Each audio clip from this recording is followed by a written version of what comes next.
வாழ்க வளமுடன். அனைவருக்கும் வணக்கம். இன்னைக்கு ஒரு பாசிட்டிவான பதிவு தான் பார்க்க போகிறோங்க. வருகின்ற ஜனவரி 29ஆம் தேதி புதன்கிழமை தை அமாவாசை வருதுங்க. இந்த ஒரு பொருள் இருந்தால் உங்களுக்கு கோடீஸ்வர யோகம் நிச்சயமாக கிடைக்குங்க. ஏன்னா பணவரவு இருந்துக்கிட்டே இருக்கும் நம்மளுக்கு. அது என்ன பொருள், அதை எப்படி பயன்படுத்தலாம் அப்படிங்கிறத பற்றி தான் இன்றைக்கான பதிவுங்க. மாதம் வரக்கூடிய அமாவாசை சிறப்பானது தான், இல்லைன்னு சொல்லலை. ஆனால் இந்த வருஷத்தில் ஒரு 3 அமாவாசை பெரிய அமாவாசையாக வரும். அந்த அமாவாசைகளில் பார்த்திங்கன்னா ரொம்ப சிறப்பானதுங்க. அதுவும் இந்த தை அமாவாசை ரொம்ப சிறப்பு மிக்கிறதுங்க.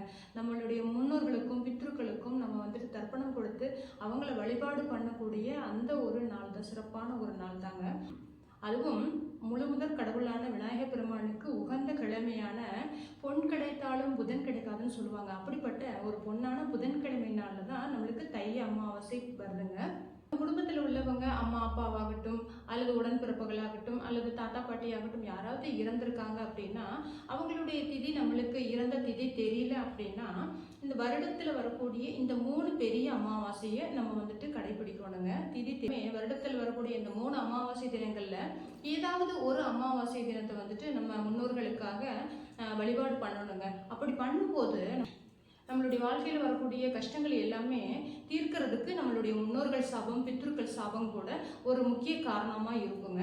அதனால தான் அவங்கள நினச்சி நம்ம கண்டிப்பாக இந்த தினங்களில் வழிபாடு பண்ணியே ஆகணும். சரிங்க, இப்போ தை அமாவாசை திதி பார்த்திங்கன்னா எந்த நேரத்தில் தொடங்குது அப்படின்னு பார்க்கலாம். ஜனவரி 29ஆம் தேதி அமாவாசைன்னு இருக்கும். ஆனால் அந்த திதி தொடங்குற நேரம் பார்த்திங்கன்னா 28ஆம் தேதி மாலை பார்த்திங்கன்னா 8 மணி 9 நிமிடத்தில் இருந்து ஆரம்பிக்குதுங்க அமாவாசை. அடுத்த நாள் அதாவது புதன்கிழமை மாலை 7 மணி 2 நிமிடங்கள் வரைக்குமே அந்த அமாவாசை திதி இருக்குதுங்க. நம்மளுக்கு காலையில் பார்த்தீங்கன்னா 7:30லேருந்து 9 மணி வரைக்குமே யமகண்டம் இருக்குது. மத்தியானம் பார்த்தீங்கன்னா 12 மணிலேருந்து 1:30 மணி வரைக்கும் ராகு காலம் இருக்குதுங்க. அதனால இந்த நேரங்களில் நம்ம பண்ணக்கூடாது. சில பேர் பார்த்தீங்கன்னா காலையிலேயே நம்ம முன்னோர்களுக்கு பித்ருக்களுக்கு எள்ளு தண்ணி கொடுப்பாங்க. அது பார்த்தீங்கன்னா அந்த நேரம் பார்த்தீங்கன்னா 6 மணிலேருந்து 7 மணி வரைக்கும் ஒரு நல்ல நேரம் இருக்குது. அதில் நீங்கள் கொடுத்துக்கலாம். அதை தவிர்த்து அப்படின்னா 9:30 மணிலேருந்து 10 மணி வரைக்குமே இருக்குதுங்க. இந்த நேரத்தை நீங்கள் பயன்படுத்திக்கலாம்.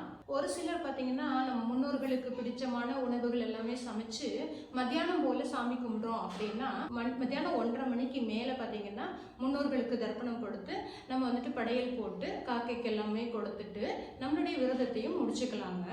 மாலை நேரத்தில் பார்த்தீங்கன்னா 6 மணிக்காகட்டும் அல்லது 7 மணிக்கோ நம்மளுடைய முன்னோர்கள் படத்துக்கு முன்னாடி ஆகட்டும் இல்லை பூஜை அறையிலாகட்டும் ஒரே ஒரு விளக்கு ஏற்றி வச்சு மனதார நம்மளுடைய கஷ்டங்கள் எல்லாமே தீரணும், எங்களுக்கு நீங்கள் தான் துணை இருக்கணும், எந்த ஒரு தீய சக்திகளும் எங்களை அண்டக்கூடாது அப்படின்னு சொல்லி அவங்க குலதெய்வமாகட்டும் இஷ்ட தெய்வங்களை ஆகட்டும் அப்புறம் நம்மளுடைய முன்னோர்கள் பித்ருக்களை ஆகட்டும் எல்லாரையுமே சேர்ந்து நம்ம வணங்கிக்கணுங்க.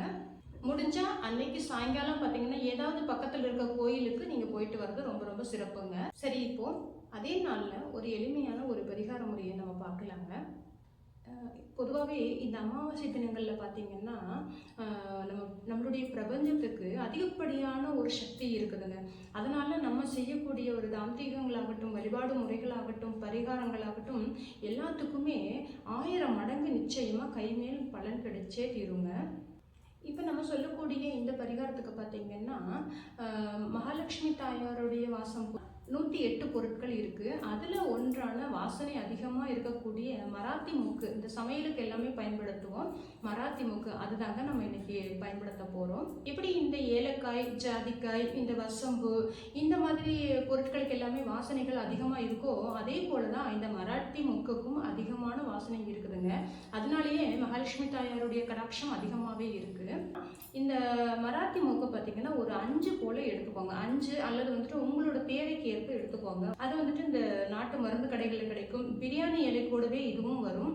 அதனால் இது கிடைக்கிறது ரொம்ப சுலபம். விலையும் ரொம்ப மலிவாக இருக்குங்க.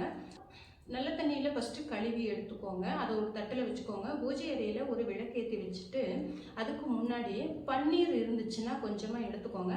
அந்த பன்னீரில் இந்த மராத்தி மூக்கை முக்கி அதுக்கு டிப் பண்ணி எடுத்துக்கணும். டிப் பண்ணி எடுத்து ஒவ்வொன்றா எடுத்து வச்சுட்டு அந்த எடுத்து வச்சுருக்கக்கூடிய 5 ஆகட்டும் இல்லை 7 ஆகட்டும் இது இந்த எல்லாத்துலேயுமே தனித்தனியாக சந்தனம் குங்குமம் வச்சுக்கோணுங்க. இந்த சந்தனம் குங்குமம் வச்ச மராத்தி மூக்கை ஒரு தட்டில் வச்சுட்டு சாமி முன்னாடி உட்காந்து நீங்கள் கண்களை மூடி எனக்கு எனக்கு இருக்கக்கூடிய அத்தனை பிரச்சனைகளையும் தீர்த்து கொடுங்கம்மா அப்படின்னு சொல்லிட்டு மனசார உங்களுடைய குலதெய்வம், இஷ்ட தெய்வம், மகாலட்சுமி தாயாரையும் சேர்த்து வணங்கிக்கோங்க.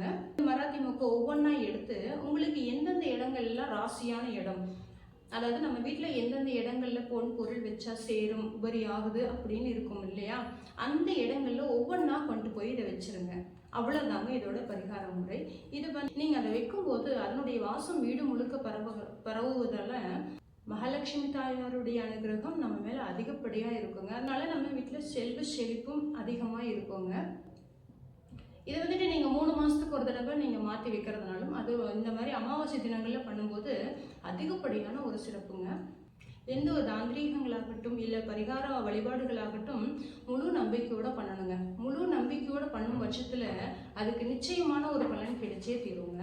முடிஞ்ச அளவுக்கு எல்லாருமே நிறைய தண்ணி குடிங்க. தண்ணி குடிக்கிறது உடம்புக்கு ரொம்ப ரொம்ப நல்லதுங்க. அடுத்து ஒரு பாசிட்டிவான பதிவில் சந்திக்கலாம்.